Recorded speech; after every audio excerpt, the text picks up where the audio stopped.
কেন রে মা, আজ আবার তুই কাঁদছিসই বা কেন? হ্যাঁ, এই তো কদিন আগেই একজনকে টেনে নিলি তোর কাছে, তবুও তোকে আবার কাঁদতেই বা হচ্ছে কেন? কাঁদিস না মা, কাঁদিস না, কাঁদিস না। যা, চলে যা, যা যা, চলে যা, এই জায়গা ছেড়ে তুই চলে যা।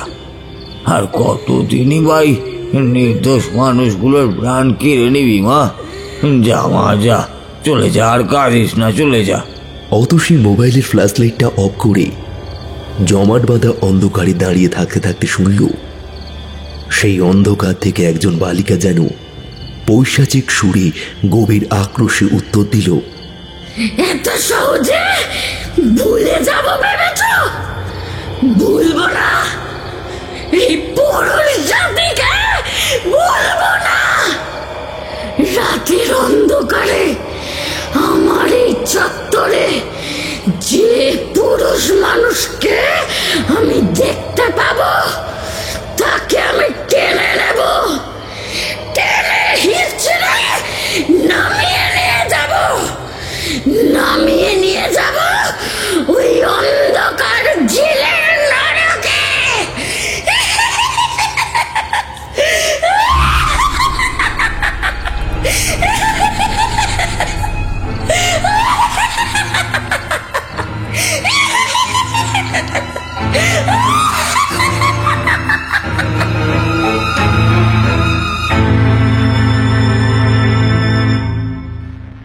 আজ আপনি শুনবেন একটি গ্রাম বাংলার ভূতের গল্প, অমিয় নস্করের লেখা মরণের ওপার হতে। আজ গল্প পাঠে তন্ময়, গল্পের সূত্রধার আমি গোরা। শুরু হচ্ছে আজকের গল্প, মরণের ওপার হতে।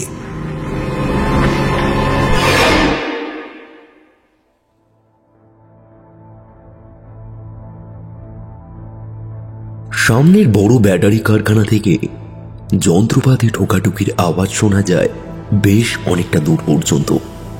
সকাল 10টা থেকে সন্ধ্যে 6টা অবধি টানা 8 ঘন্টা এখানে কঠোর পরিশ্রম করতে হয় কারখানার সকল শ্রমিককে। কারখানাটি গড়ে উঠেছে স্টেশন চত্বরের এক মফস্বল এরিয়ায়। সেখানে কাজকর্ম করতে করতে দিনে কতবার ট্রেন যাওয়া আসা করছে তাও দেখা কিংবা শোনা যায়।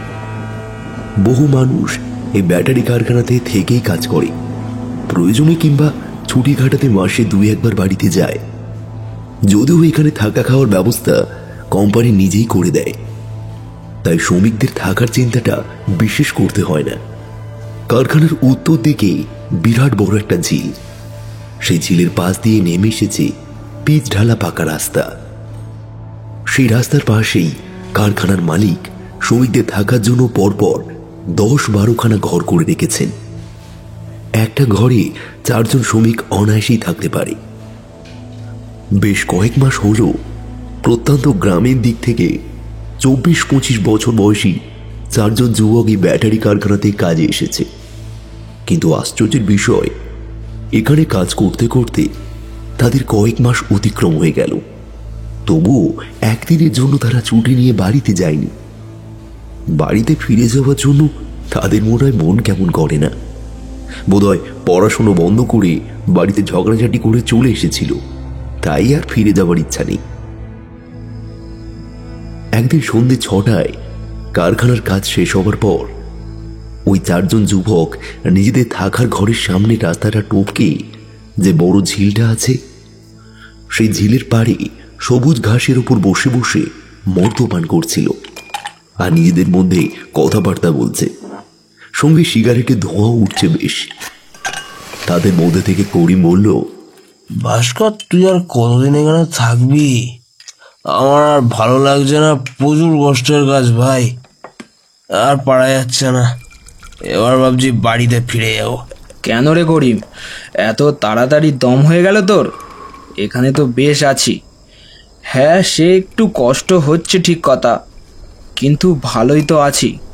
তাছাড়া কোন কাজে কষ্ট নেই বল? কম বেশি সব কাজেই কষ্ট আছে। সবচেয়ে বড় কথা, এতদিন বাড়িতে থাকলে সারাক্ষণ লাতি ঝ্যাঁটা মুখ নাড়া শুনতে হতো। তার চেয়ে এই কষ্টের কাজ আমার কাছে ঢের ভালো। ঘড়িতে তখন 7:30 বাজে। গ্রীষ্মের সন্ধ্যা। চারিদিকে তখন আঁধার জাঁকিয়ে ঘনায়নি, তবে আকাশের গায়ে চিকচিক করছে অগণিত নক্ষত্র। ঝিলের ওপর দিয়ে দক্ষিণা বাতাস ধিমি তালে বয়ে এসে আড্ডারত 4 যুবকের শরীরে লাগছিল। সন্ধ্যার পর এইদিকে খুব একটা কেউ আসে না, তাই তারা নিশ্চিন্তে এই দিকটাতে এইরকম মদ্যপান করতে পারে। এতক্ষণে 4 জনের মধ্যে থেকে ভাস্কর আর করিম বাদে আরো যে 2 জন উপস্থিত ছিল, তাদের মধ্যে থেকে প্রীতম বলল, আরে এই বিলাস, নে নে তাড়াতাড়ি আর এক প্যাক করে ঢাল। খেতে বসে বাড়া এসব গল্প জুড়লেই অকারণে রাত হয়ে যায়।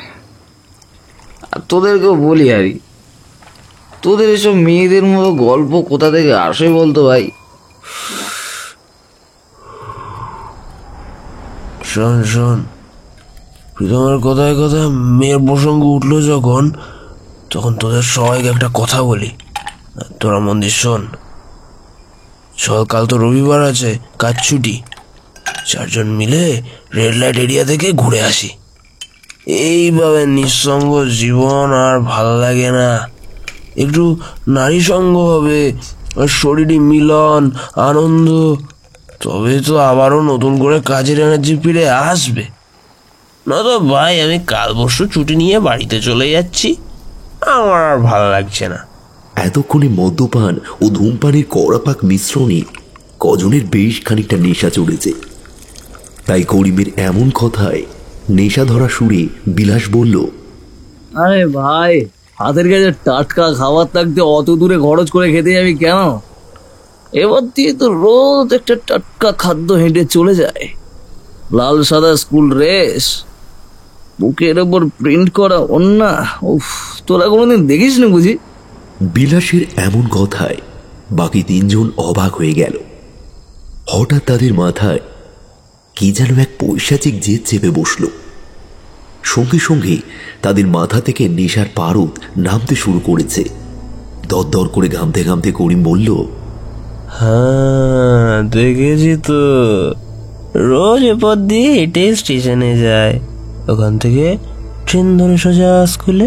আরে আই আবালগুলা, এসব উল্টো পাল্টা কথা না বলে তাড়াতাড়ি বোতলটা শেষ করে ঘরে গিয়ে শুয়ে পড়ে গে যা। পেটে মদ পড়লে সারাখালি মাথায় উল্টো পাল্টা বুদ্ধি আসে। প্রীতমের কথায় কান্না দিয়ে বিলাস বলল, সকালবেলায় তো যেতে রেখেছি, কিন্তু মালটা ফেরে কখন বলতো?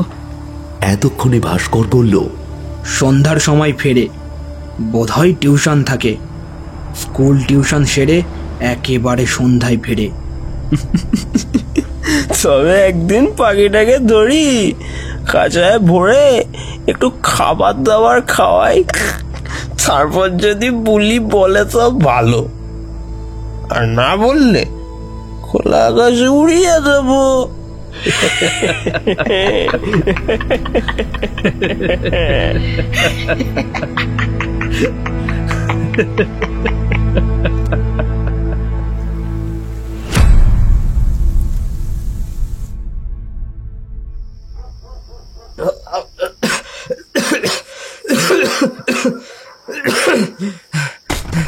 মাঝরাতে হঠাৎ করে গলা আটকে দীপঙ্করের ঘুমটা ভেঙে গেল।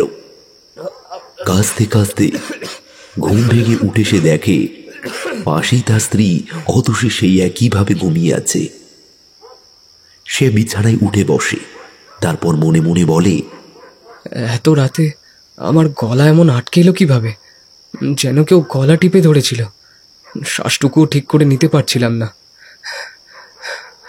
আমার গায়ে কোনো জামা গেঞ্জিও নেই যে গলায় জড়িয়ে দম আটকে যাবে। এসব ভাবতে ভাবতে দীপঙ্কর বিছানা ছেড়ে নিচে নামল এবং ঘরের লাইটটা অন করে দেখল টেবিলের উপর একটা জলের বোতল। সেটা চিপে খুলে ঢকঢক করে গলায় ঢেলে তারপর দীপঙ্কর বলে উঠল,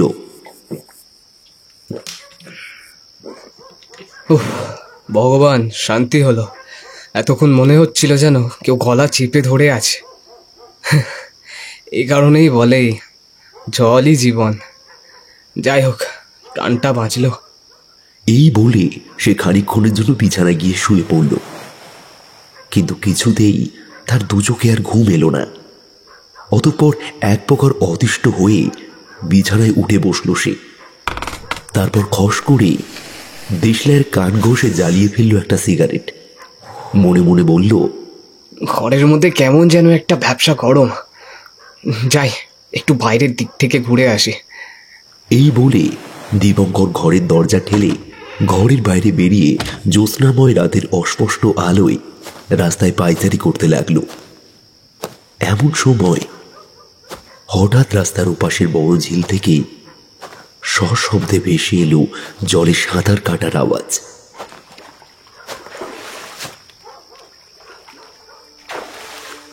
এ কি, এত রাতে ঝিলে কে সাঁতার কাটছে? এই বলে দীপঙ্কর জ্বলন্ত সিগারেটটা মুখ থেকে নামিয়ে আঙুলের ফাঁকে গোঁজা অবস্থায় খুব সন্তর্পণে এগিয়ে চলল ঝিলের দিকে।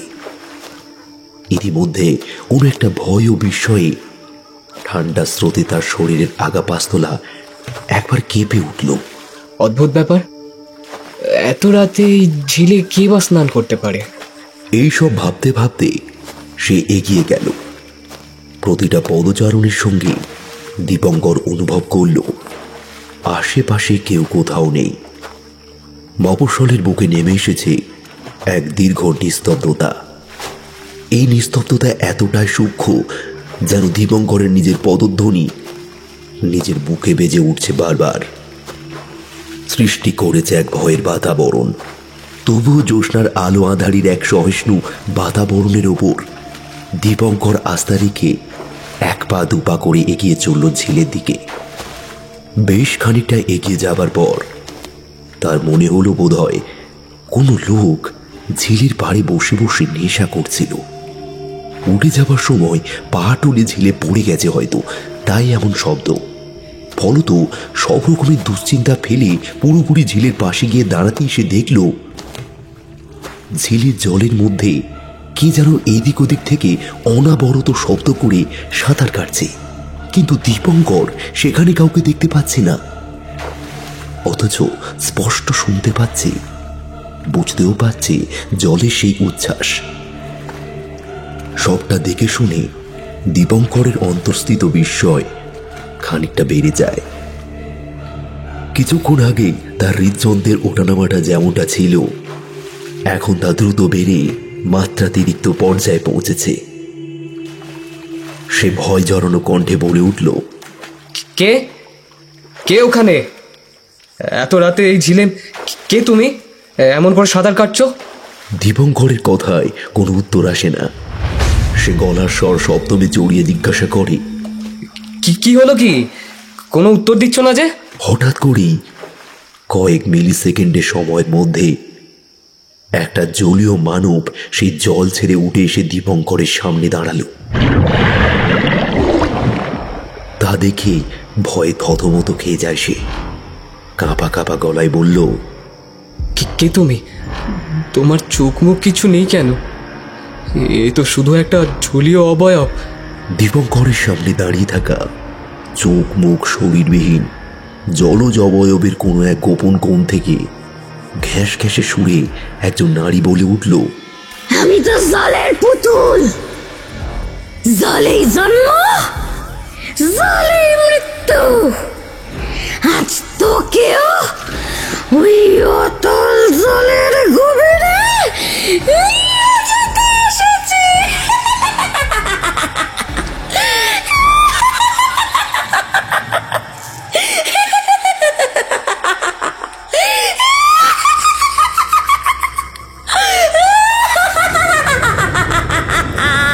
না না, আমাকে ছেড়ে দাও, আমাকে ছেড়ে দাও বলছি। প্রায় 6 ফুট লম্বা ও 2 ফুট চওড়া একটা জলজ দৈত্য মূর্তি জলে টলমল করতে করতে দীপঙ্করের দিকে এগিয়ে গেল। বাঁচাও, বাঁচাও, কে আছো? আমাকে বাঁচাও, এই জল দৈত্যের হাত থেকে আমাকে বাঁচাও, কে আছো? বাঁচাও। কিন্তু দীপঙ্করের সে চিৎকার সেই সময় কারোর কর্ণ গহ্বরে প্রবেশ করল না।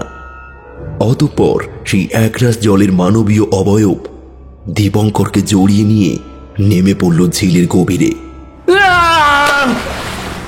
আর সেই গভীর জলে ডুবতে ডুবতে দম আটকে ছটফট করতে লাগলো দীপঙ্কর। বাঁচাও, বাঁচাও, কে আছো? বাঁচাও, বাঁচাও, কে আছো? অতঃপর জল গিলতে গিলতে দীপঙ্করের মৃতদেহটা ঝিলের অতলে তলিয়ে যায়। বাঁচাও আমাকে, বাঁচাও, বাঁচাও, কে আছো? বাঁচাও। তারপর সেই ঝিলের চারিদিকে ধ্বনিত হয় পৌষাচি এক বাক্যবন্ধ।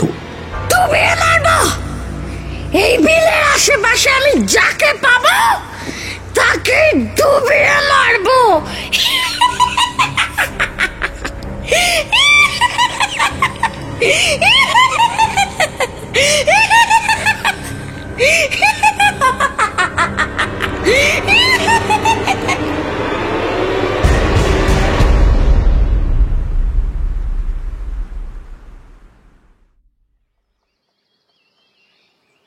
আজও সকাল হতে না হতেই দীপঙ্করদের ওই বাড়ির সামনে দিয়ে যে পিচ ডালা পাকা রাস্তাটা গিয়েছে, ঠিক সেই রাস্তাতেই বাড়ির সামনের দিকটায় অনেক লোকজনের ভিড় জমেছে।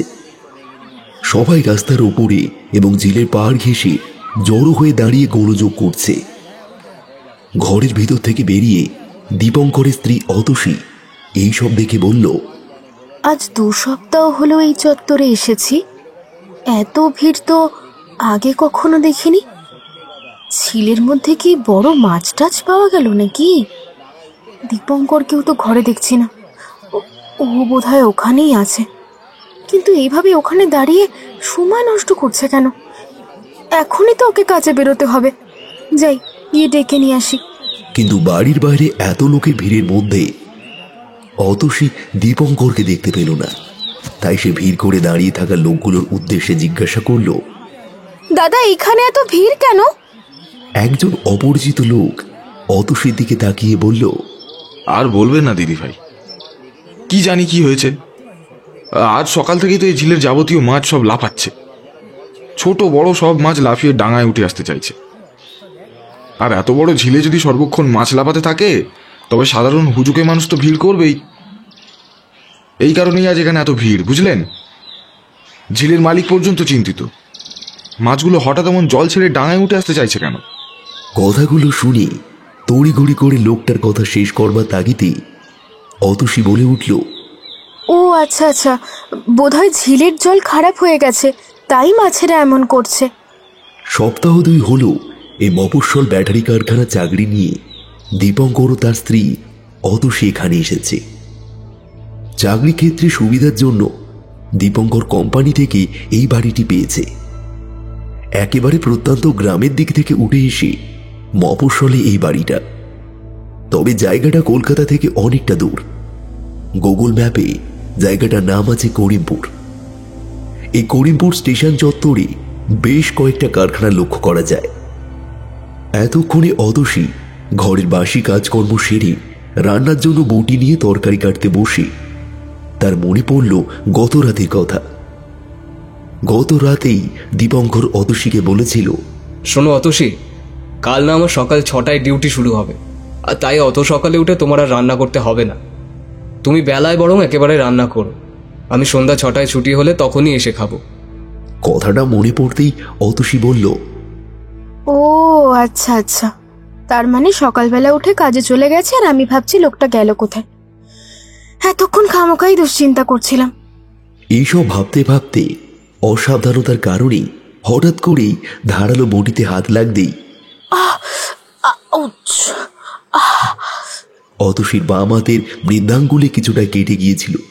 গল গল করে রক্ত বেরিয়ে এলো সেখান থেকে। তারপর কষ্টে শিষ্টে রান্না বান্না সেরে অতসী একা একা বিছানায় শুয়ে সারাদিন কত 7-5 ঘটনা ভেবেছে তারই অত্যা নেই। তার স্কুল জীবনের ঘটনা, স্কুল পাশ করার পর দীপঙ্করের সঙ্গে তার প্রেমের ঘটনা, এবং সবাইকে রাজি করিয়ে সকলের আনন্দমুখর উপস্থিতিতে এক মধুর রজনীতে তাদের বিয়ের ঘটনা সব যেন পরপর অতসীর মাথায় ভেসে উঠতে লাগলো। দীপঙ্করের তুলনায় অতসীর বয়স খুব একটা কম নয়। দীপঙ্কর 24-25 বছর বয়সী, লম্বা সুঠামদেহী গৌর বর্ণ বিশিষ্ট, সব মানুষের নজর কাড়া একজন পুরুষ। আর অতসী 22 বছর টপকে 23-এ পা দিয়েছে। এখন তার চোখে মুখে লাবণ্য, ফর্সা লাল টকটকে চেহারা, শরীরে কোথাও এক ফোঁটা অতিরিক্ত মেদ নেই। চাঁদের মতন গোল তার মুখ, হাসলে গালে টোল পড়ে, যার জন্য তার পিছনে পড়েছিল পাড়ার কত শত ছেলে। কিন্তু অতসী মনে মনে দীপঙ্কর কি ভালোবাসত। দীপঙ্করও অতসীকে চোখে হারাত। তাই আজ সকালে ঘুম থেকে উঠে অতসী দীপঙ্করকে দেখতে না পাওয়ার জন্যই তার মনে একটা কালো বিষণ্ণতা বাসা বেঁধেছে। বোধহয় উল্টো দিকে ঠিক তেমনই ভারাক্রান্ত দীপঙ্করের মন। এইসব কথা ভাবতে ভাবতে মফস্বলে সন্ধ্যা নেমে এলো। পশ্চিম দিকের উঁচু ব্যাটারি কারখানার পিছনে ধীরে ধীরে সূর্যখানা লুকিয়ে যেতেই চারিদিকের বড় বড় ল্যাম্পপোস্টে বৈদ্যুতিক আলোগুলো জ্বলে একটা আলো আঁধারি পরিবেশ তৈরি হলো।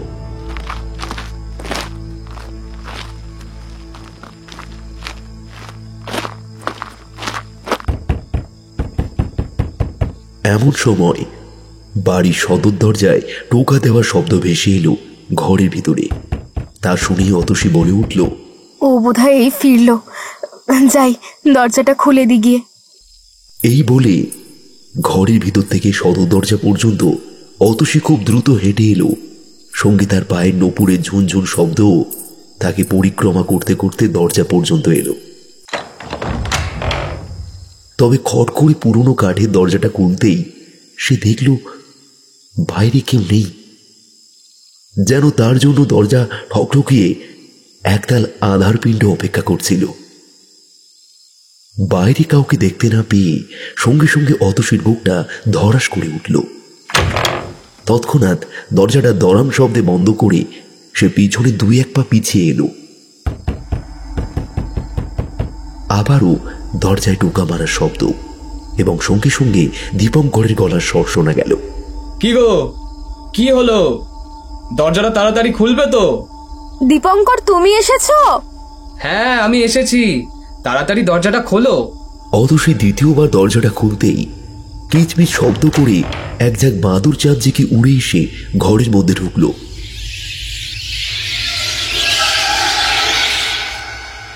সঙ্গে ঘরে ঢুকল দীপঙ্কর। তার চোখে মুখে বিশেষ তারতম্য লক্ষ্য করে অতসী বলল, কি গো, আজ তোমাকে এরকম ভয়ানক লাগছে কেন? চোখে মুখে এমন কালি পড়েছে। সকাল থেকে সন্ধ্যা 6টা পর্যন্ত কাজ করতে খুব কষ্ট হয়েছে, তাই না? দীপঙ্কর কোনো কথা বলল না। তাই দেখে অতসী আবার বলল, আচ্ছা ঠিক আছে, তুমি হাত মুখ ধুয়ে এসে বসো, আমি তোমার জন্য খাবার জোগাড় করছি। অতসীর কথা শুনেই দীপঙ্কর ঘর থেকে বেরিয়ে সামনের পিচ ঢালা রাস্তার দিকে চলে গেল। তার চোখ মুখ কেমন যেন ভাবলেশীল। কি গো, হাত মুখ ধোয়ার জন্য ঝিলের দিকে চললে কেন? এখানেই তো ধুতে পারতে।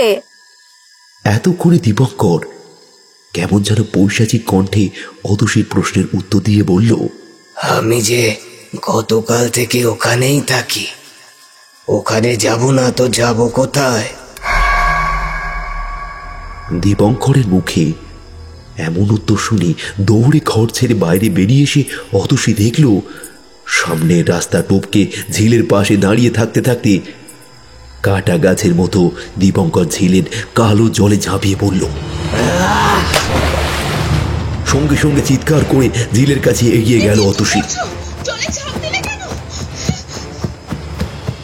একি, তোমাকে তো হাত মুখ ধুয়ে আসতে বললাম, আর তুমি এত রাতে জলে ঝাঁপ দিয়ে স্নান করেছো? ওঠো ওঠো, এক্ষুনি উঠে পড়ো বলছি। এত রাতে স্নান করলে যে শরীর খারাপ করবে। অতসীর বলা কথাগুলো দীপঙ্করের কান পর্যন্ত পৌঁছল না, কারণ ততক্ষণে দীপঙ্কর ঝিলের গভীর জলের অতলে তলিয়ে গেছে। ধীরে ধীরে জলের কম্পন কমে এলো। পাশেই দাঁড়িয়েছিল অতসী, ভাবছিল এই বুঝি সে উঠবে, এই বুঝি সে উঠবে। এইভাবে 1 মিনিট 2 মিনিট করে পার হয়ে গেল। প্রায় 5 মিনিট হয়ে গেল। অতসী এইবার ভয় পেয়ে গেল। সে অবাক হয়ে চিৎকার করে উঠল, কে কোথায় আছো? তাড়াতাড়ি এসো, এই ঝিলে একজন ডুবে গেছে। কে আছো কোথায়? এসো, বাঁচাও বাঁচাও। প্রায় 10 মিনিট অতসী গলা ফাটিয়ে চিৎকার করলো, কিন্তু কেউ এলো না। ততক্ষণে বিষাক্ত একটা দুর্গন্ধ ঝিলের অন্ধকার কালো জল থেকে উঠে এসে অতসীর নাকে লাগছিল।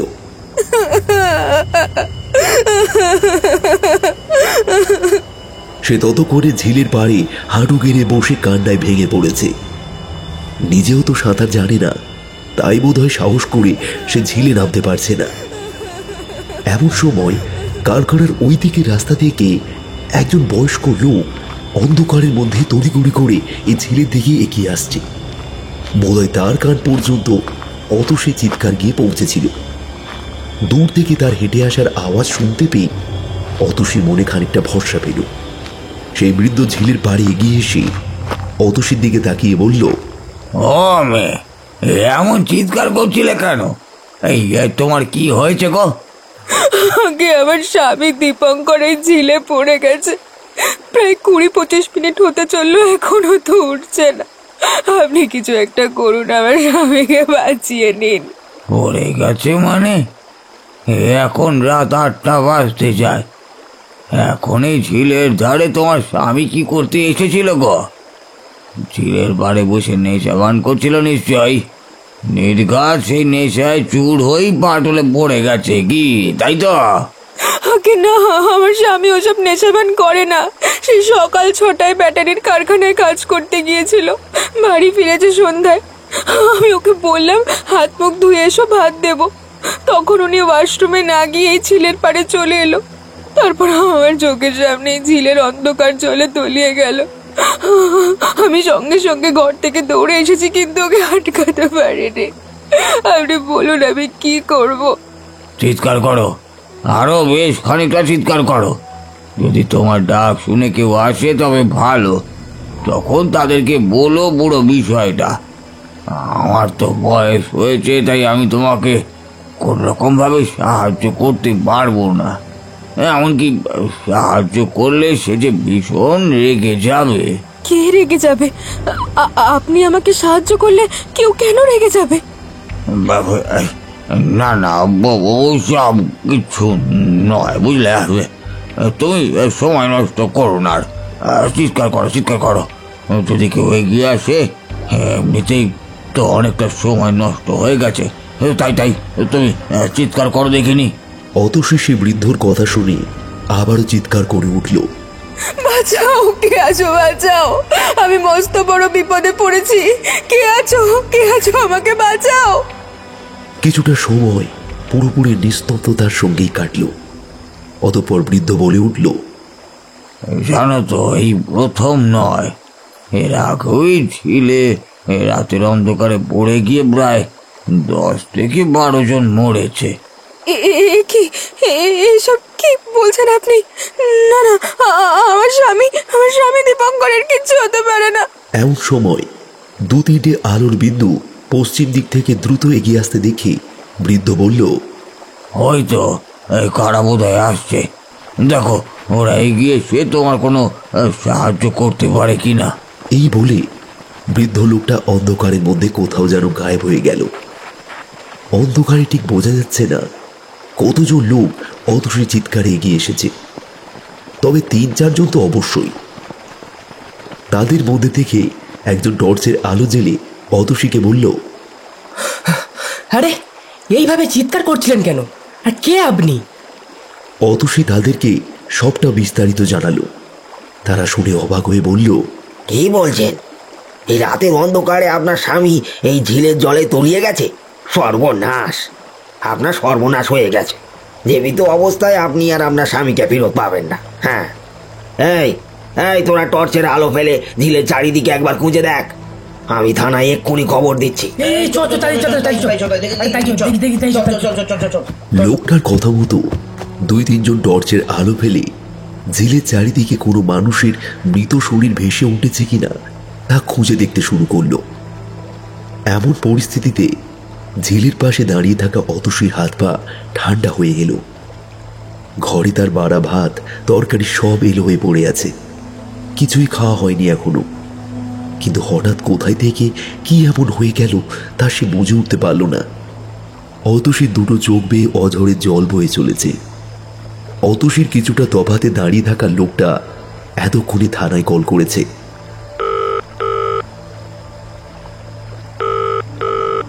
Hello, police station. বড় ব্যাটারি কারখানা লাগোয়া যে মরণ ঝিলটা আছে না, হ্যাঁ, ওখানে আজ আবারও একজন মরেছে। শিগগিরই আসুন, তাড়াতাড়ি আসুন। অতসী কাঁদতে কাঁদতে চোখে জল মুছে নিয়ে জিজ্ঞাসা করলো, আপনি কি বললেন? এটা মরণ ঝিল? হ্যাঁ, এই ঝিলে তো সবাই মরে, তাই আমরা মরণ ঝিল বলেই ডাকি। কিন্তু কেন? হ্যাঁ, এই নিয়ে 10-12টা মরণ ঘটল এই ঝিলে পড়ে। ওই কারণেই তো এই ঝিলের নাম মরণ ঝিল। আর সবচেয়ে আশ্চর্যের বিষয়, যারা সাঁতার জানে তারাও রাত দুপুরে এই ঝিলে পড়লে তাদেরও মরণ অনিবার্য। আসলে এই ঝিলে বোধ হয় কোনো অপশক্তি থাকে যে সাধারণ মানুষদের নিচে টেনে নিয়ে যায়। হ্যাঁ, এমন সময় ঝিলের ওপার থেকে একজন চিৎকার করে বলল, আরে ও ভোলাদা, ভোলাদা, এইদিকে দেখবে এসো, একটা লাশ ঝিলের ধারে ভাসছে। হ্যাঁ, ওখানে একটা লাশ পড়েছে মনে হচ্ছে। চল চল চল, তাড়াতাড়ি চল, চল চল চল। কথাটা শুনি সেই লোকটা আর অতসী দৌড়ে গেল ঝিলের ওপাশে।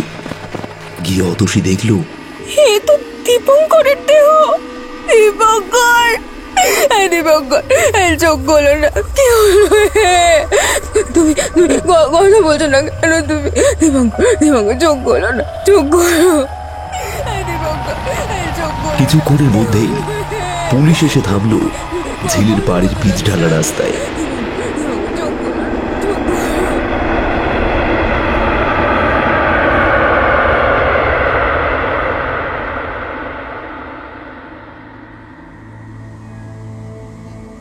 আজ বেশ কয়েকদিন পার হয়ে গেল, দীপঙ্কর মারা গিয়েছে।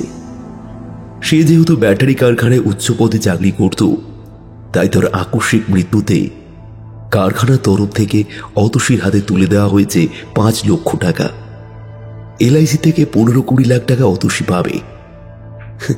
কিন্তু এইসবই যে তুচ্ছ, আসল সোনা সে হারিয়ে ফেলেছে। অতসীর এখন হাঁটতে চলতে অসুবিধা হয়, রাতে ঠিক মতন ঘুম হয় না।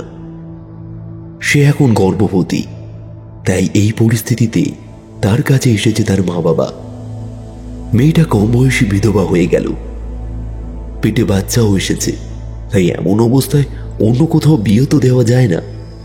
এইসব ভাবতে ভাবতে সন্ধ্যাবেলায় অতসীর মা বলল, তোকে কত করে বললাম চল আমাদের কাছে গিয়ে থাকবি, কিন্তু তুই জেদ করে সেই এখানেই পড়ে থাকবি। কি আছে এখানে বলতো? অতসী মায়ের আঁচলে চোখের জল মুছে নিয়ে উত্তর দিল, মা, আমি তোমার জামাইকে ভালোবেসে বিয়ে করেছিলাম। বাবা মাহীন অনাথ একজন ছেলে, যার বেড়ে ওঠা স্কুল কলেজের হোস্টেলে। সে যখন ওই ব্যাটারির কারখানায় বড় পদে চাকরি পেল, থাকার জন্য এই ঘর বাড়ি পেল, তখনও খুব খুশি হয়েছিল। আমিও খুব আনন্দিত হয়ে এই বাড়িটাকে নিজের করে নিজের হাতে সাজিয়েছি। তাই ওর শ্রাদ্ধ শান্তিটুকু এই বাড়িতেই হতে দাও। আর তো মাত্র কটা দিন, তারপর ওসব ক্রিয়া হয়ে গেলে আমি সব ছেড়ে তোমাদের কাছে চলে যাব। আচ্ছা বেশ, সে যাস, কিন্তু কিন্তু এখন তুই এইভাবে চোখের জল ফেলিস না রে। সন্ধেবেলায় চোখের জল ফেললে অমঙ্গল হয় রে, অমঙ্গল হয়। আর অমঙ্গল, ক্ষতি তো আমার যা হওয়ার হয়েই গেল। 2 মায় মেয়ের মধ্যে এইসব কথা আলোচনা হচ্ছিল। হঠাৎ অতসীর বাবা এগিয়ে এসে বলল, তুই তুই একদম চিন্তা করিস না রে মা, একদম চিন্তা করিস না। আমি আমি আমি আমি আমি তোকে আবারও বিয়ে দেবো। খুব খুব ভালো ছেলের সাথেই বিয়ে দেবো মা। হ্যাঁ, তবে তবে আমার একটা কথা তুই কিন্তু শুনতে হবে। হ্যাঁ, এই সবে তো মাসখানেক হয়েছে। তুই ওই বাচ্চাটাকে, বুঝলি মা, তুই ওই বাচ্চাটাকে নষ্ট করে দে মা। হ্যাঁ, নষ্ট করে দে ওকে। ও ভূমিষ্ঠ হলে তোর জীবনটাই যে শেষ হয়ে যাবে মা, তোর জীবনটাই শেষ হয়ে যাবে। হ্যাঁ। বাবা, এ তুমি কি সব কথা বলছো? আমি কি বলেছি আমার খুব সুন্দর আরামের জীবন লাগবে? আমি আমার এই সন্তানকে নিয়ে বাকিটা জীবন ঠিক কাটিয়ে দিতে পারবো। আমার সুখ সমৃদ্ধির কথা তোমার অত ভাবতে হবে না। এইভাবে তিনজনের মধ্যে কথাবার্তায় সন্ধ্যার গারত্ব বৃদ্ধি পেয়ে রাত্রি ঘনিয়ে আসে। আশেপাশে জনবসতি তেমন নেই, তবে অতসীদের এই ঘরের পশ্চিম দিক বরাবর আরো কয়েকটা ছোটখাটো এক কামরা বিশিষ্ট ঘর আছে। সেখানেও ব্যাটারি কারখানার কর্মরত লোকজনেরা থাকে। তারাও বাইরে থেকে কর্মসূত্রে আসায় কারখানা থেকে ঘর বেঁচে থাকার জন্য। তবে ঘরগুলোর পরস্পরের সাথে দূরত্ব প্রায় 20-25 ফুট। কেউ কারোর কথাও শোনে না, কেউ কারোর সাথে পাঁচেও থাকে না। এখন অনেক রাত। অতসী মায়ের পাশে বিছানায় শুয়ে আছে। মাঝে মধ্যে বাইরে থেকে ভেসে আসছে রাত পাখির ডাক, ঝিঝি চিৎকার। আর এমন আবহাওয়ায় একটা দুশ্চিন্তা অতসীর মনে বারবার দোলা দিচ্ছে। অতসীর হিসেব অনুযায়ী দীপঙ্কর ওই ঝিলে পড়েছিল সন্ধ্যা 7টা নাগাদ। তবে রাত 10টার দিকে পুলিশ যখন ওর মৃতদেহ ঝিলের পাড়ে তুলল, তখন ওর শরীর অমন পচে গলে গেছিল কেন? এমন দুশ্চিন্তায় অতসী দুটো চোখের পাতা এক করতে পারল না। আসলে অতসী তো জানে না যে দীপঙ্কর ওই দিন সন্ধ্যা 7টায় ঝিলে পড়েনি, পড়েছিল ওর আগের দিন রাত্রে। তবে ওই দিন সন্ধ্যায় অতসীর ঘরে যে এসেছিল সে কে? ও কি দীপঙ্করের কায়াহীন মায়াবী ছায়া?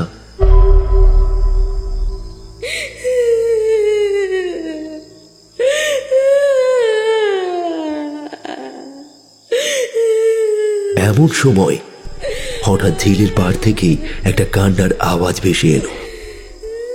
একজন কম বয়সী মেয়ে কেমন যেন অসহায় হয়ে কাঁদছে। বেশ কিছুক্ষণ কান্নার আওয়াজ অতসীর কানে এলো। অতঃপর একজন বয়স্ক মানুষের কথাও সে শুনতে পেল। সেই যেন ক্রন্দনরত সেই বালিকাকে বুঝিয়ে বলছে, কেন রে মা, আজ আবার তুই কাঁদছিসই বা কেন? এই তো কদিন আগেই একজনকে টেনে নিলি তোর কাছে, তবুও তোকে আবার কাঁদতেই বা হচ্ছে কেন? কাঁদিস না মা, কাঁদিস না, কাঁদিস না। যা, চলে যা, যা যা, চলে যা। এই জায়গা ছেড়ে তুই চলে যা। আর কতদিনই ভাই নির্দোষ মানুষগুলোর প্রাণ কেড়ে নিবি মা? যা মা, যা, চলে যা, আর কাঁদিস না, চলে যা। কথাগুলো অতসীর কানে আসায় লোকটার গলার স্বর চিনতে অতসী দেরি হলো না। হ্যাঁ হ্যাঁ, এই তো সেই লোকেরই কণ্ঠস্বর। সেদিন সন্ধ্যায় আমার চিৎকার শুনে এই তো এসে প্রথম হাজির হয়েছিল। অতসী এসব ভেবে আর বিছানায় শুয়ে থাকতে পারল না। বিছানা থেকে নেমে মোবাইলের ফ্ল্যাশ লাইটটা জ্বেলে ঘরের দরজা খুলে ধীরে ধীরে বাইরে বেরিয়ে এলো। হাঁটতে তার ভীষণ কষ্ট হচ্ছে, কিন্তু স্বামীর হত্যাকারীকে সে একবারের জন্য দেখতে যায়। এই ইচ্ছায় বাইরে বেরিয়ে এসে সে শুনতে পেল, এই একই ঘটনার পুনরাবৃত্তি আর কতদিন চালাবি রে খুকি? যা না, চলে যা না মা। আমার মৃত্যু আমার নিজেরই আর সহ্য হচ্ছে না। জলে পড়ে পচে কি যাচ্ছে তাই অবস্থা করে ছাড়ছিস বলতো ওই মানুষগুলো? না, এরকম করিস না মা, যা, চলে যা। অতসী মোবাইলের ফ্ল্যাশ লাইটটা অফ করে জমাট বাঁধা অন্ধকারে দাঁড়িয়ে থাকতে থাকতে শুনল, সেই অন্ধকার থেকে একজন বালিকা যেন পৈশাচিক সুরে গভীর আক্রোশে উত্তর দিল, এত সহজে ভুলে যাব ভেবেছ? ভুলবো না, এই পুরুষ জাতিকে ভুলবো না। রাতের অন্ধকারে আমার এই চত্বরে যে পুরুষ মানুষকে আমি দেখতে পাবো তাকে আমি টেনে নেব, টেনে হিঁচড়ে নামিয়ে নিয়ে যাব, নামিয়ে নিয়ে যাব ওই অন্ধকার ঝিলের নরকে।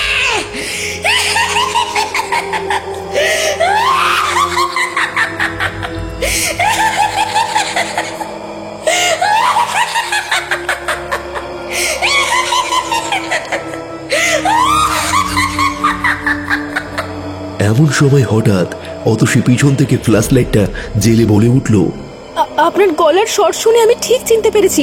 যেদিন আমার স্বামী এই ঝিলে পড়ে গিয়েছিল সেদিন আমার চিৎকার শুনে আপনিই প্রথম এসেছিলেন না? অতসীর কথা শেষ না হতেই কেউ যেন ঝিলে ঝপাস করে লাফিয়ে পড়ে সাঁতার কাটতে কাটতে ওপারের দিকে চলে গেল। হ্যাঁ, ঠিকই চিনেছ। সেদিন সন্ধ্যায় আমি এসেছিলাম, কিন্তু তোমাকে কোনো সাহায্য না করেই চলে গেছি। আসলে আমি এ বিষয়ে কাউকে সাহায্য করলে ও ভীষণই রেগে যায়। কথাগুলো শুনতে শুনতে আলো ফেলে এদিক ওদিক তাকিয়ে ঝিলের পাশে সিমেন্টের তৈরি বসার একটা জায়গায় অতসী সেখানে বসল। তারপরে বলল, এই বিষয়ে সাহায্য করলে রেগে যায় মানে? কে রেগে যায়? আর হ্যাঁ, আপনি একটু আগে আমার স্বামীর হত্যাকারীর সাথে কথা বলছিলেন না, তাকে দেখার জন্য এই বিছানা ছেড়ে উঠে এলাম। কিন্তু তুমি তো তাকে দেখতে পাবে না। দেখলে না, তোমার আসার শব্দ শুনে সেই ঝিলে ঝাঁপ দিয়ে সাঁতার কেটে ওদিকে চলে গেল। ও যে এই ঝিলেই থাকে গো, কিন্তু তবুও ওকে তুমি দেখতে পাবে না। এই ঝিলেই যখন থাকে তখন একে পুলিশে ধরিয়ে দিচ্ছেন না কেন? শুনেছি অনেক মানুষের নাকি প্রাণ কেড়েছে ওই শয়তানি। পুলিশে ধরিয়ে দেব? কাকে পুলিশে ধরিয়ে দেব? আর পুলিশ কাকেই বা ধরবে? এই ঝিলে যে থাকে সে তো প্রেতাত্মা। আর প্রেতাত্মাকে পুলিশ কিভাবে ধরবে? এই বলো দেখিনি। কি বলছেন? প্রেতাত্মা?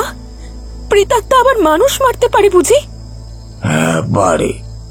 কখনো কখনো প্রেতাত্মা তার মৃত্যুর প্রতিশোধ নিতে পারে। প্রতিশোধ? হ্যাঁ, প্রতিশোধ। এক বিভৎস ভয়ানক রাতের কথা। তুমি শুনবে তুমি? লোকটা আদৌ কি বলতে চায় তা শোনার জন্য অতসী বলল, আচ্ছা বলুন, কি বলছেন? গ্রাম থেকে এই ব্যাটারি কারখানায় কাজ করতে এসেছিল 4 জন যুবক, ভাস্কর, করিম, বিলাস আর প্রীতম। তারাও রাস্তার ওই দিকে তোমাদের ঘরের পাশেই কারখানা থেকে থাকার জন্য ঘরও পেয়েছিল। প্রতিদিন সন্ধ্যাবেলায় কাজ থেকে ফিরে 4 জনে ঝিলের পাড়ে বসে গাঁজা মদ খেয়ে নেশা করত। একদিন তাদের নজর পড়ে 13-14 বছরের নাবালিকা মেয়ে অর্ণবীর দিকে। অর্ণবী প্রতিদিন বিকালবেলায় এই পথ দিয়ে স্কুল থেকে বাড়ি ফিরত। সেদিন তার টিউশন পড়া ছিল, তাই স্কুল করে টিউশন পড়ে বাড়ি ফিরতে ফিরতে সন্ধ্যা ঘনিয়ে আসে। সেই সন্ধ্যায় সেই 4 জন মানুষ দুই পিশাচগুলো অর্ণবীর উপরে ঝাঁপিয়ে পড়ে। তখন সে কতই না চিৎকার করেছে, বাবা বাবা বলে ডেকেছে, কিন্তু কেউ শোনেনি। আমাকে ছেড়ে দাও, প্লিজ আমাকে ছেড়ে দাও, প্লিজ ছেড়ে দাও। তোমরা আমাকে কেন এইভাবে ধরছো? ছেড়ে দাও বলছি, প্লিজ ছেড়ে দাও। দেখো দেখো, বাড়িতে আমার মা বাবা আমার জন্য চিন্তা করছে। প্লিজ আমাকে ছেড়ে দাও, প্লিজ আমাকে ছেড়ে দাও, প্লিজ ছেড়ে দাও।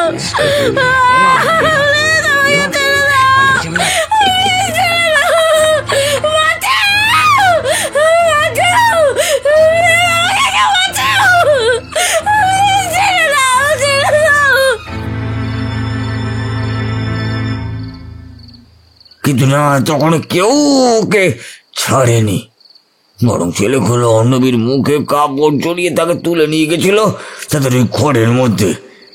তারপর 4 জন মিলে বালা বদল করে অর্ণবীকে ভোগ করেছে। শেষ 4 জনেরই যখন মদের নেশায় এবং যৌনতা মিটে যাওয়ায় ক্লান্ত, তখনই বুকে কাপড় জড়িয়ে কোন রকমে খোঁড়াতে খোঁড়াতে তাদের চক্ষু এড়িয়ে বেরিয়ে যায় সেই অর্ণবী। গঙাতে গঙাতে সে বলে,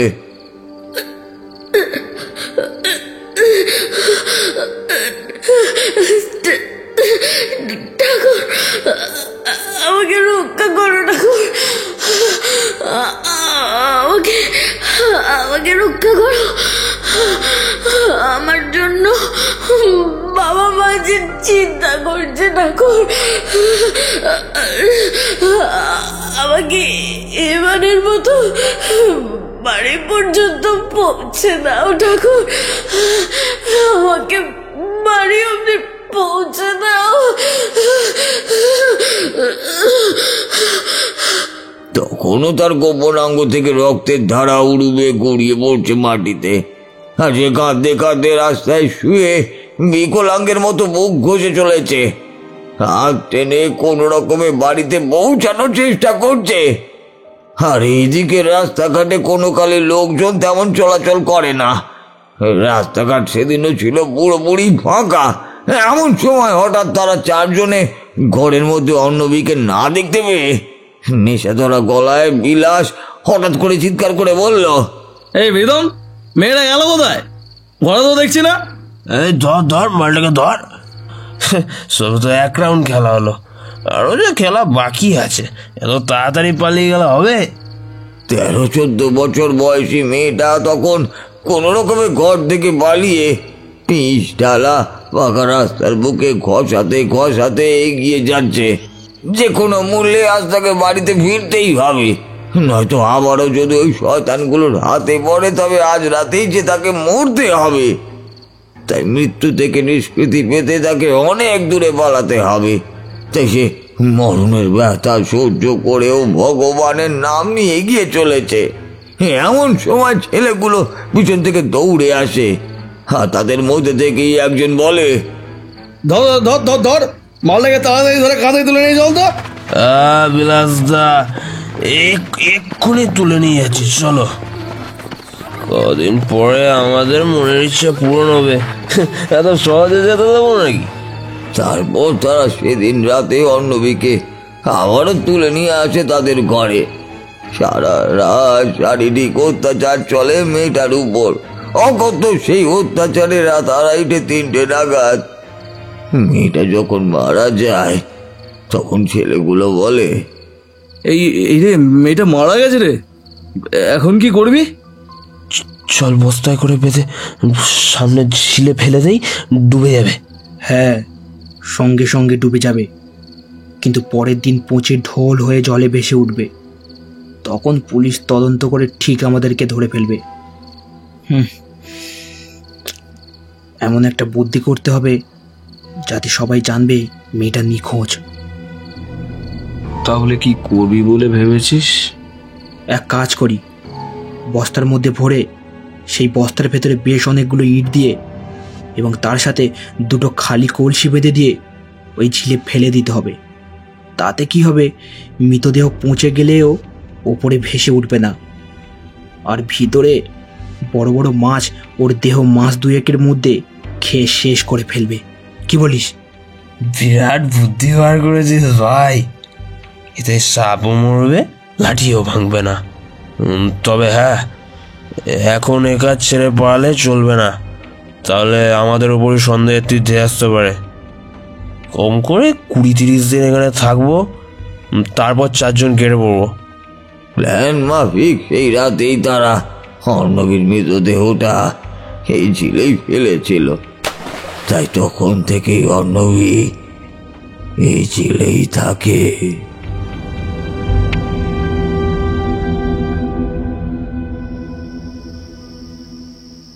এতক্ষণে এসব গল্প শুনে অতসী বলল, কিন্তু আপনি এসব কথা কি করে জানলেন? এতক্ষণে লোকটার গলার স্বর মোটা হয়ে এসেছে। লোকটা বলতে বলতে কেমন যেন কেঁদে ফেলল। কাঁদতে কাঁদতে বলল, অর্ণবী আমার একমাত্র মেয়ে ছিল। প্রথমে তো আমি এইসব ঘটনা কিছুই জানতাম না। একদিন সন্ধ্যার পরে বদ্দি যখন বাড়িতে ফিরছিলাম তখনই অর্ণবী নিজেই ঝিল থেকে উঠে এসে আমার সাথে কথা বলল। আমাকে বলল তাকে কিভাবে কষ্ট দিয়ে মারা হয়েছে। তাই প্রতিদিন সন্ধ্যায় মেয়ের সাথে একটু কথা বলতে আসে এই ঝিলের পাড়ে। আমার স্ত্রী কত হয়েছে বিগত মাসখানেক হলো। এখন আমার একমাত্র সঙ্গী আমার এই মেয়ে অর্ণবী। কিন্তু একটাই আবার মেয়েটা আমার কাছে আর জীবিত নেই, জীবিত নেই। না না, আপনি আপনি কাঁদবেন না, আপনি এভাবে ভেঙে পড়বেন না। আমি তো আছি, আমি তো আপনার মেয়ের মতো, বলুন প্লিজ কাঁদবেন না। কি হলো তোর? এরকম ঘুমের ঘরে কাঁদবেন না করছিস কেন? কে কাঁদছে? তুই ঘুমোতে ঘুমোতে কার কান্না শুনতে পেলি? অতসী, এই অতসী! মায়ের এমন কথায় অতসী হঠাৎ থতমত খেয়ে বিছানা ছেড়ে উঠে বসল। পাশের টেবিলে রাখা বোতল থেকে ঢক ঢক করে খানিকটা জল খেয়ে নিয়ে হাত ছেড়ে বলল, আমি কি এতক্ষণ স্বপ্ন দেখছিলাম? হ্যাঁ, বোধহয় ভয়ানক কোনো স্বপ্নই দেখছিলিস, নয়তো এইভাবে কাঁদবেন না বলে চিৎকার করে উঠতিস না। মা, ও মা, আমি কি এতক্ষণ স্বপ্ন দেখলাম নাকি সবকিছু সত্যি ঘটনা আমাকে জানানো হলো? আমার ভীষণ ভয় করছে মা, আমার ভীষণ ভয় করছে। এই বলে অতসী মায়ের কোলে মাথা হেলিয়ে মাকে জড়িয়ে ধরল। মা তার মাথায় হাত বোলাতে বোলাতে বলল, এই তো মাত্র কটা দিন হয়েছে দীপঙ্কর তোকে ছেড়ে গেছে, তাই বোধহয় এমন ভয়ানক সব স্বপ্ন দেখছিস। সেই বা যাবে কোথায়? এখনো শ্রাদ্ধ শান্তি হয়নি, তার আত্মা যে এই বাড়ির আশেপাশেই আছে। চিন্তা করিস না মা, আমি তোর বাবা দুজনেই তো তোর সঙ্গে আছি, চিন্তা করিস না। নে আয়, আমার কোলে মাথা রেখে একটু ঘুমানোর চেষ্টা কর দেখি, আয়। কিন্তু অতসী চোখে ঘুম এলো না। এত পরিষ্কার স্বচ্ছ একটা ঘটনা সে কিভাবে স্বপ্ন দেখতে পারে? এটা সত্যি কি স্বপ্ন ছিল, নাকি স্বপ্নের মোড়কে মোড়া এক সত্য ঘটনা, যা কোনো এক অলৌকিক শক্তির ইচ্ছায় অতসী দেখতে পেয়েছে ঘুমের ঘোরে? তবে কি ছেলের ওই কালো জলে আজও অর্ণবীর প্রেতাত্মা প্রতিশোধের জন্য ঘাঁটি বেঁধে রয়ে গেছে ওই অন্ধকার নরকের অতলে?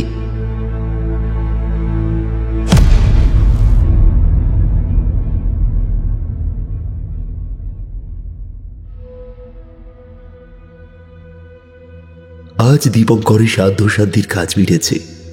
সারাদিন অতসী ঘরের যাবতীয় জিনিসপত্র গোছাতে ব্যস্ত। কাল সকালের ট্রেনে সে বাবা মায়ের সাথে এ বাড়ি ছেড়ে চলে যাবে। এ তল্লাটে সন্ধ্যা নামার সঙ্গে সঙ্গে অনতি দূরে কারখানায় বেজে ওঠে ছুটির সাইরেন। অতসীর মা ঘরের দরজায় সন্ধ্যা প্রদীপ দেখাতে দেখাতে মেয়েকে বলল, মন খারাপ করিস নে, কি করবি বলতো?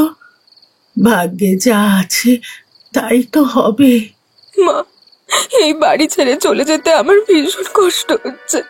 এই বাড়ির সাথে, দীপঙ্করের সাথে আমার অনেক স্মৃতি জড়িয়ে আছে। কি আর করবি বল, একা একা এখানে কি করেই বা তুই থাকবি? আশেপাশে কোনো জনবসতি নেই, লোক চলাচল নেই, যেন এক ঘুমের পাড়া। তোর কষ্ট হচ্ছে বুঝতে পারছি, কিন্তু তবুও যে কিচ্ছু করার নেই। তোকে এখানে একা রেখে আমরা চলে যেতে পারবো না, তুই আমাদের সাথেই যাবি। গিন্নি, গিন্নি, যা যা গুছাতে বাকি আছে ঝটপট গুছিয়ে নাও। কাল সকাল হলেই আমরা এ বাড়ি ছেড়ে চলে যাব। হ্যাঁ, এ বাড়ি ছেড়ে চলে যাব। হ্যাঁ, সে তো গোছাচ্ছি, কিন্তু মেয়েটার যে খুব মন খারাপ গো। সে তো একটু মন খারাপ হবেই গিন্নি, কিন্তু কিচ্ছু তো করার নেই, তাই না? কিচ্ছু করার নেই। এমন সময় হঠাৎ বাইরে থেকে উচ্চ স্বরে ভেসে এলো কতগুলো রাস্তার কুকুরের আওয়াজ। অতসী হাতের ফোনের ফ্ল্যাশটা অন করে দরজায় এসে দাঁড়ালো। অতসীর মা বলল, বাইরে যাস নে যেন। অতসী বেশ কিছুক্ষণ বাইরের দিকে তাকিয়ে রইল। সন্ধ্যার পর ঘোলাটে আধারে সে দেখল যেন কেউ একজন ঝিলের পাড়ে বসে বসে কিছু খাচ্ছে।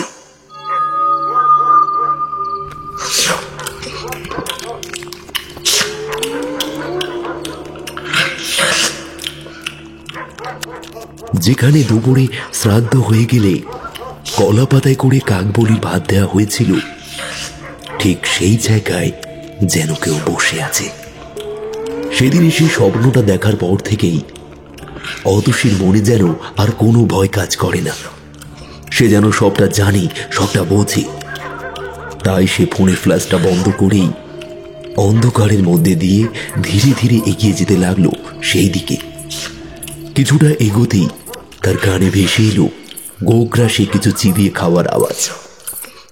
এগিয়ে গিয়ে সেই জমাট অন্ধকারের পিছনে দাঁড়িয়ে অতসী বলল, দীপঙ্কর, তুমি? বেশ কিছুক্ষণ চারিদিকে পেন-পতন নিস্তব্ধতা। তারপর অতসী আবারও বলল, দীপঙ্কর, তুমি এসেছো? হ্যাঁ অতসী, আমি এসেছি। তুমি আমাকে এইভাবে একা রেখে কেন চলে গেলে? জানি না, তবে এই ছেলে সে আছে, ওই আমাকে টেনে নিয়ে গেছে। এখন আমি ওর সাথেই এই ছেলে থাকি। তুমি চলে যাও, চলে যাও এখান থেকে, নয়তো তোমার গর্ভের সন্তানেরও ক্ষতি করতে পারে। যাও, তুমি এখান থেকে চলে যাও অতসী। সঙ্গে সঙ্গে ঝপাস করে ঝিলের জলে ঝাঁপিয়ে পড়ার একটা শব্দ হলো। কেউ যেন জলে ঝাঁপিয়ে পড়ে সাঁতার কাটতে কাটতে ঝিলের মাঝখানে চলে গেল। দীপঙ্কর! অতসী দীপঙ্করের নাম ধরে একবার ডেকে দীর্ঘশ্বাস ফেলে কিছুক্ষণ অন্ধকারের মধ্যে মাথা হেঁট করে চোখের জল ঝরাচ্ছে। এমন সময় সেই পরিচিত বয়স্ক লোকটার কণ্ঠস্বর অতসীর কানে ভেসে এলো। এই কি গমে, এই অন্ধকারে দাঁড়িয়ে আছো কেন? অনেকদিন পর স্বামীর সাথে কথা হলো বুঝি? হ্যাঁ, আজ আমি ওকে দেখলাম। আসলে এই ঝিলের পাড়টাই এইরকমই, অন্ধকারের মধ্যে এখানে সে দাঁড়ালে হারিয়ে যাওয়া মানুষগুলোর দেখা পাওয়া যায়। সেই জন্য আমিও তো আছি আমার মেয়ের সাথে দেখা করতে। আপনার কথা বহুবার শুনেছি, এমনকি আপনাকে নিয়ে আমি স্বপ্নও দেখেছি, যেখানে আপনি এই মরণ ঝিল সম্পর্কে একটা গল্প বলেছিলেন। তুমি স্বপ্ন দেখোনি? ঘুমের ঘোরে আমি তোমাকে দেখিয়েছিলাম ওই পুরনো ইতিহাস। সব সত্যি সত্যি। আমি অর্ণবীর হতভাগ্য বাবা, আমার মেয়েকে একসময় 4 জন মানুষ তুমি কুকুর মিলে ওইভাবে খুন করেছিল, আর আমার মেয়ে এখন এই ঝিলেই থাকে গো। হ্যাঁ, আমাকে দেখতে চাও, কিন্তু দেখতে তো পাবে না, আমার যে কোনো শরীর নেই, আমিও এক অশরীরী।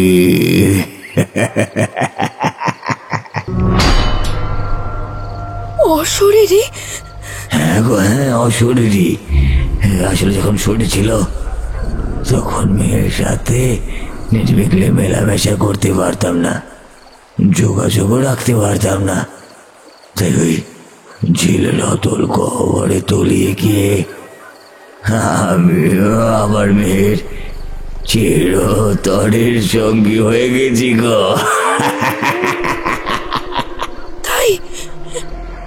তাই নাকি? এমনও আবার হয়? হয় গো, হয় হয় কি?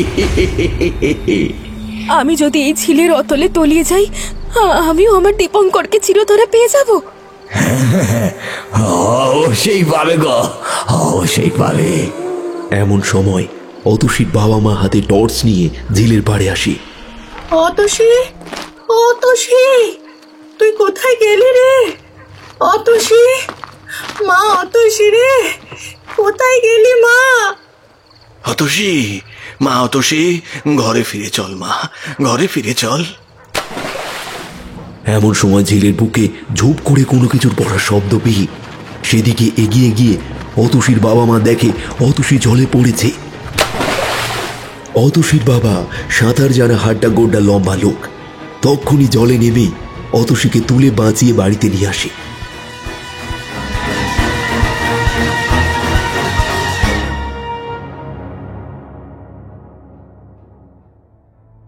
ডাক্তারবাবু, ও ডাক্তারবাবু, আপনি তো বললেন যে ওই মাস খানেকের জন্য মেয়েকে একটু ওই ফাঁকা নির্জন এলাকায় নিয়ে গেলে ওর এই অসুস্থতা কিছুটা কমতে পারে। কিন্তু এখন তো দেখছি ও দিন দিন আরো বেশি মানসিক ভারসাম্যহীন রোগী হয়ে যাচ্ছে। হ্যাঁ, এবারেও তো একটা ওই নির্জন এলাকায় এই ঝিলের সামনে একটা ঘর ভাড়া নিয়ে সেখানে 15 দিনের জন্য গেলাম। দেখলাম রাতে উল্টো পাল্টা স্বপ্ন দেখে ঘুম থেকে উঠে পড়ছে, কখনো কখনো আবার ওই ঝিলের ধারে গিয়ে একা একা বক বক করছে। হ্যাঁ, আমাকে বলছে, ভাত খেতে বসো দীপঙ্কর, আমি তোমার জন্য ভাত বাড়ছি। হ্যাঁ, এমনকি শেষ দিন তো ঝিলে ঝাঁপিয়ে পড়েছিল আর ওই হাবু ডুবু খেতে খেতে বলছিল, এখানে তো অর্ণবী আছে, এখানে দীপঙ্করও আছে, এখানে আমি থাকবো। দীপঙ্কর তো আপনার মৃত জামাইয়ের নাম, তাই অতসী সে নাম বলবে, এটাই স্বাভাবিক। কিন্তু অর্ণবীটা কে তা খোঁজ খবর নিয়ে দেখেছেন? হ্যাঁ হ্যাঁ ডাক্তারবাবু, আমি খোঁজ খবর নিয়ে দেখেছি। আসলে অর্ণবী হচ্ছে ওই এলাকা থেকে নিখোঁজ হয়ে যাওয়া 13-14 বছর বয়সের একটা মেয়ে। কিন্তু অতসী হঠাৎ কেন বলল অর্ণবী ওই ঝিলের জলে আছে? আর তাছাড়া অতসী ওই নামটাই বা জানলো কি করে? আমি সেসব না কিছুই বুঝতে পারছি না, একদম বুঝতে পারছি না। যখন আমাদের মস্তিষ্ক স্বাভাবিকভাবে কাজকর্ম করে না, ইলেকট্রনিক্স গ্যাজেটগুলোর মতো হ্যাং করে, তখন মস্তিষ্ক অটোমেটিক নিজের মতো অনেক রকম কাজ করে থাকে। তার মধ্যে আশ্চর্যজনক কিছু ঘটনাও থাকতে পারে, কারণ মানুষের মস্তিষ্ক যে কতটা শক্তিশালী তা তো অনুমান করাই যায়। আর সেই ক্ষমতা স্বাভাবিক ব্যবহার 10 থেকে 15% বেশি অসম্ভব। কিন্তু অস্বাভাবিক ব্যবহার যদি 90% কিংবা তারও বেশি হয়ে যায়, তখন মানুষের অসাধ্য কিছু থাকবে বলে আমার মনে হয় না। আমার মনে হয় ওই করিমপুরের অর্ণবী নিখোঁজ হওয়ার ঘটনা ওর মস্তিষ্কে কোনো রকম ইনপুট হয়েছে। ডাক্তারবাবু, আগের বারে না 10 দিন ওকে বকখালি ঘুরিয়ে আনলাম, দেখলাম ওর অসুস্থতা এবং মনটা একটু ভালো হলো। কিন্তু করিমপুর থেকে ফেরার পর ওর মানসিক পরিস্থিতি আরো খারাপের দিকে এগিয়েছে। হ্যাঁ, কি যে হবে না কিছু বুঝতে পারছি না ডাক্তারবাবু। আরে, একটা বিষয় বোঝার চেষ্টা করুন। আপনার মেয়ে একজনকে ভালোবেসে বিয়ে করেছে এবং তার সঙ্গে প্রায় 1 বছর সংসার করেছে। আপনার মেয়ে প্রেগনেন্ট। এই অবস্থায় হঠাৎ রোড অ্যাক্সিডেন্টে তার স্বামী মারা গেছে এবং সেই সব চিন্তা করতে করতে মানসিকভাবে ভারসাম্যহীন হয়ে পড়েছে। আবার সব কিছু স্বাভাবিক হতে একটু তো সময় লাগবে। ওষুধগুলো ঠিকঠাক করে খাওয়ার এবং ওকে এক জায়গায় 15 থেকে 20 দিনের বেশি রাখবেন না। নানান জায়গায় ঘুরে বেড়ান, দেখুন ও কোথায় গিয়ে একটু বেশি আনন্দ উপভোগ করে। অ্যাকচুয়ালি দীপঙ্করের স্মৃতি ওকে পাগল করে ছাড়ছে, তাই যত তাড়াতাড়ি পারেন ওর মন থেকে দীপঙ্করের স্মৃতি মুছে ফেলার চেষ্টা করুন। আচ্ছা, আপনি তাহলে একেবারে 1 মাসের মতন ওষুধ দিয়ে যান। হ্যাঁ, আমি তাহলে ওকে নিয়ে 15-20 দিনের জন্য পাহাড়ে, এবার ওই পাহাড়ি এলাকায় ঘুরিয়ে নিয়ে আসবো। দেখি মেয়েটা আমার ধীরে ধীরে ঠিক হয় কিনা। এই বলে অতসীর বাবা ডাক্তারবাবু চেম্বার থেকে ওষুধপত্র বুঝে নিয়ে বেরিয়ে পড়ল।